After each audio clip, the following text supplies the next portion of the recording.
So today I'm going to be talking about how we color grade our films. Now I think you're going to be surprised that it's way simpler than you probably thought. Now color is so much more important than people think. Like I do phone calls with almost every single inquiry that comes into our company. And what I've noticed is one of the first things that brides notice is our color. They don't quite know what makes it different, but they're like, man, I've been looking at 50, 60, 70, yes, 70 videographers. People, brides are just looking and looking and looking, and they're kind of numb with all the options that when they see a filmmaker with really, really good color, it stands out. And I've had brides tell me point blank that one of the main reasons we booked you was because of your color. So you may think that color is just an artistic choice. Oh, no, no, no.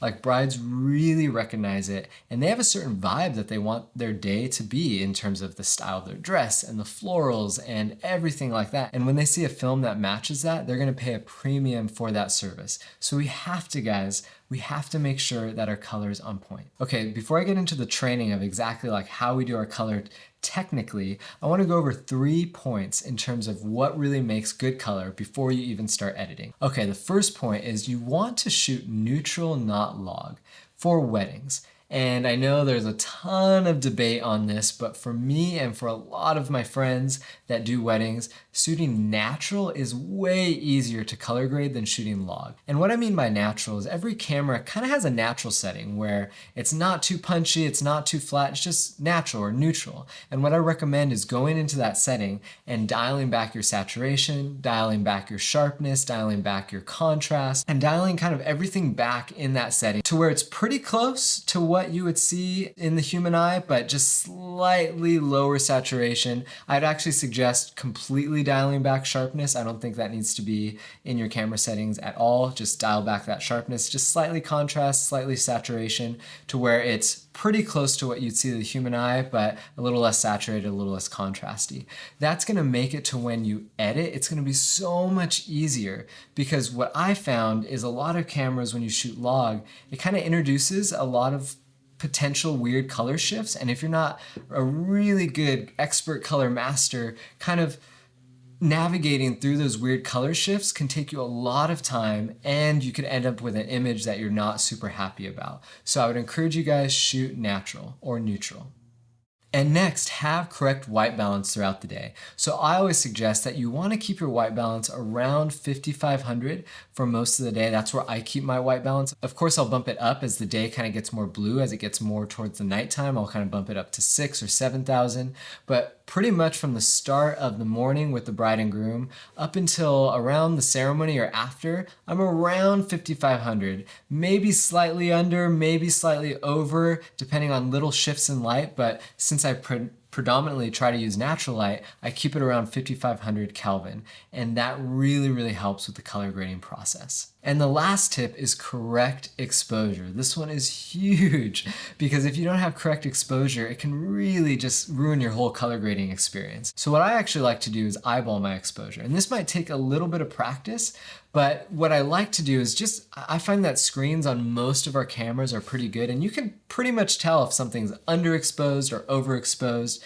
And I like to have all my images just slightly, so say perfect exposure is in the middle, I'll have my images maybe 1 notch past the middle to the overexposed side, or 1 notch past the middle to the underexposed side. And that's kind of the range I like to keep it in. And that's a good range to where you can kind of fix maybe just slightly a little overexposed in post or slightly a little underexposed in post and be good. But if you're too far to the left or too far to the right in terms of overexposure or underexposure, it's gonna be really hard to fix in your color grading. Okay, so let's get into it, and I'm gonna show you guys our exact process behind the computer when it comes to color grading.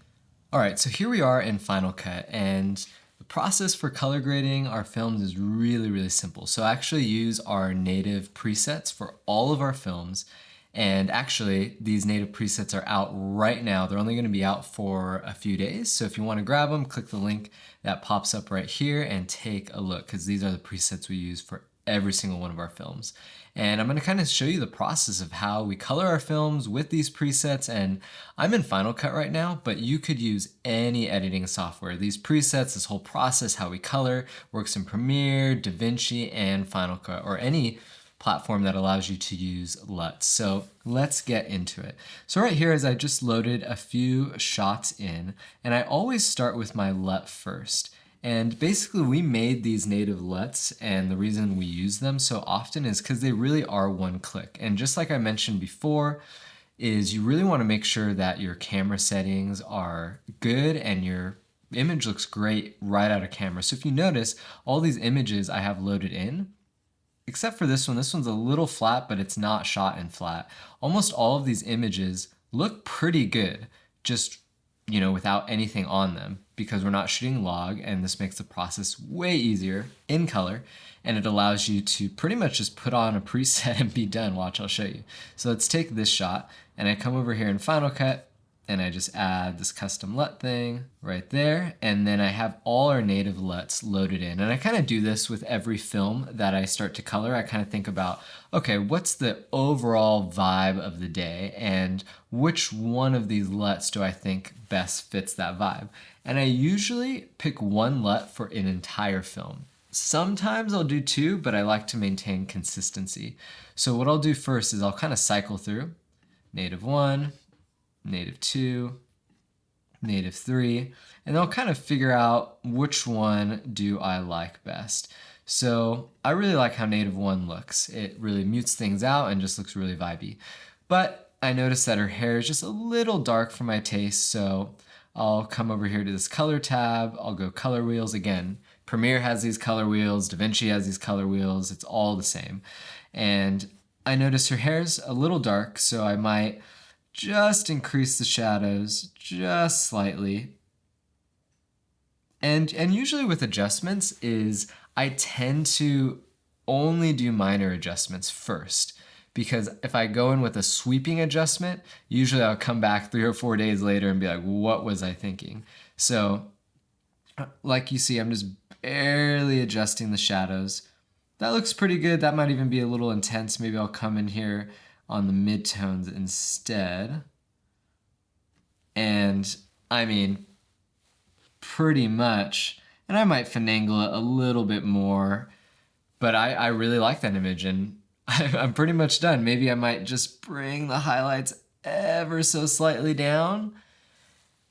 And guys, I think we're done. Like, that's literally how fast I can color. So watch, we'll just do before, after, done. Okay, let's take another shot. Let's take one that's outside, has a lot more colors going on. All right, same thing. I'll just cycle through. And as you notice, each one of these LUTs on first pass, they're a little contrasty, but that's usually all it changes, the contrast. So I really like, let's see.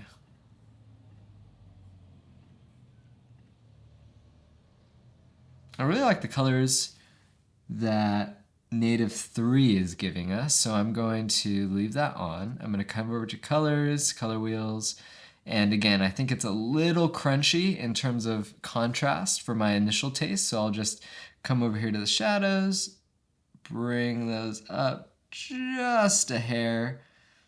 And guys, honestly, done.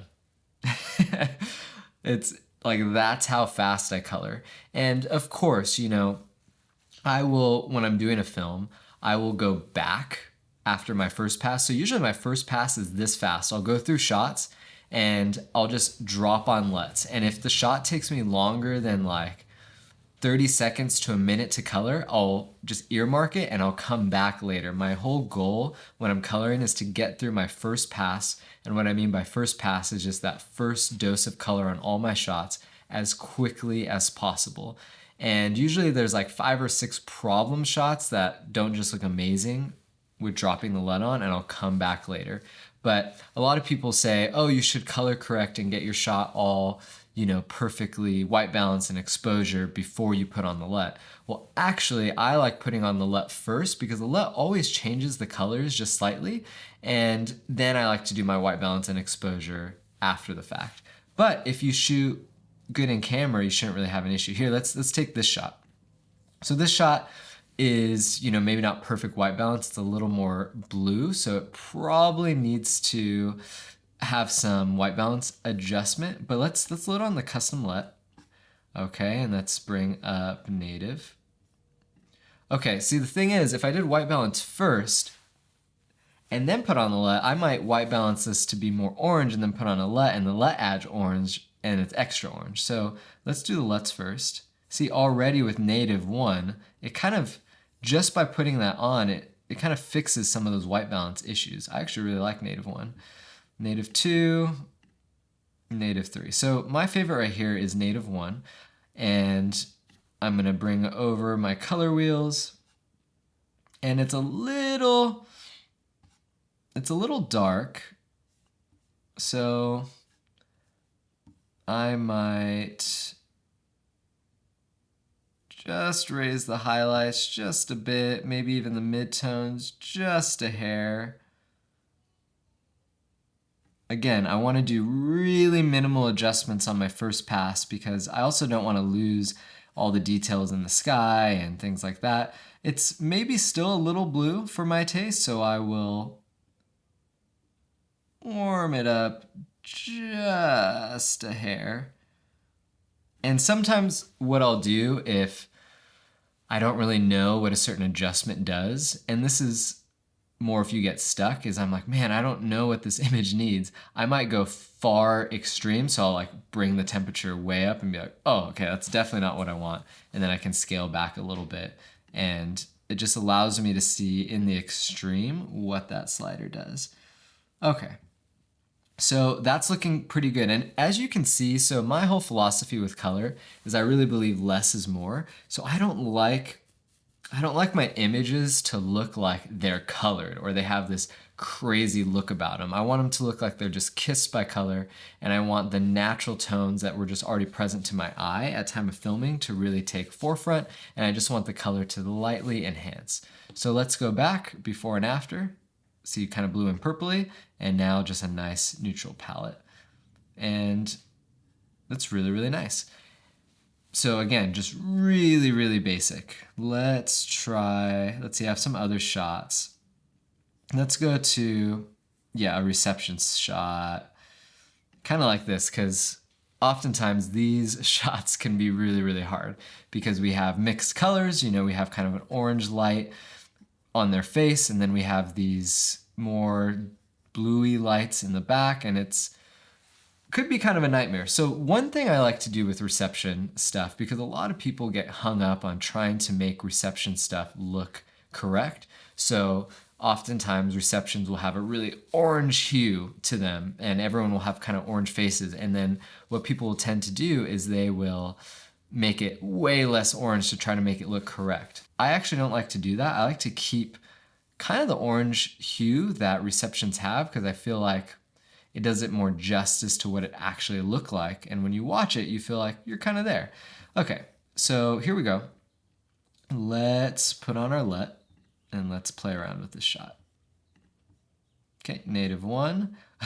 Whoa, we got some darkness going on. Native 2, native 3. Okay, let's see. Native 5 is more of our reception lighting LUT. It's the one that we usually use on receptions because it just evens out the orange just a little bit without messing it up too much. Native 6, that's our black and white. So let's try playing around with native 5. Okay, so I'm going to come over here again. I'm going to mess with the shadows a little bit. Okay, and I might even say, hey, you know what, I like what this LUT's doing, but it's a little intense.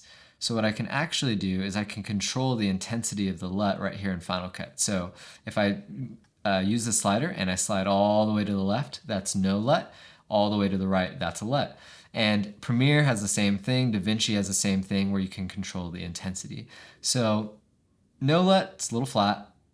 LUT, it's a little crunchy, so maybe I'll go just right here. And then I decrease the shadow or raise the shadows just a little bit. Let's see what the midtones do. Again, these are more hard shots to do because you have lots of mixed lighting going on, but there you go. I think that's definitely passable and looks great. Again, with reception stuff, I'm not looking for mind-blowing colors when I'm doing reception.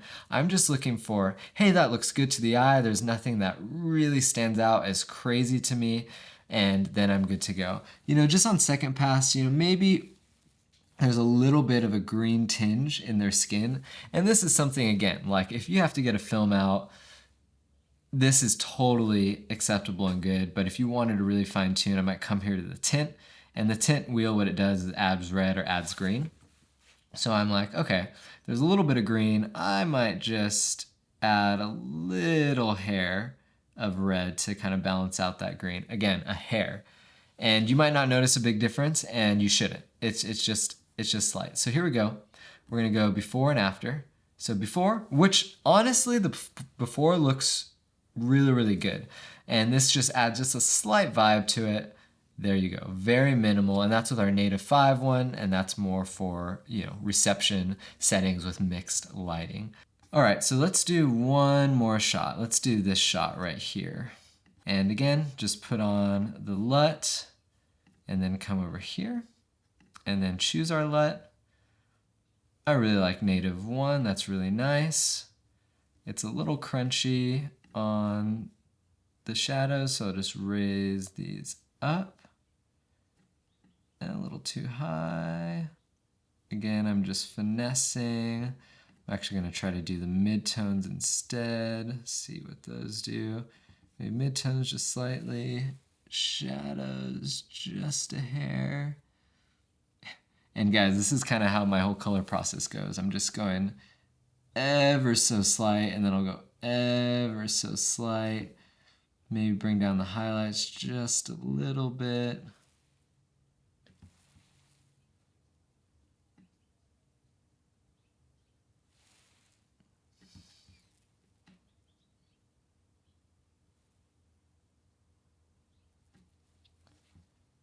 Just keep going.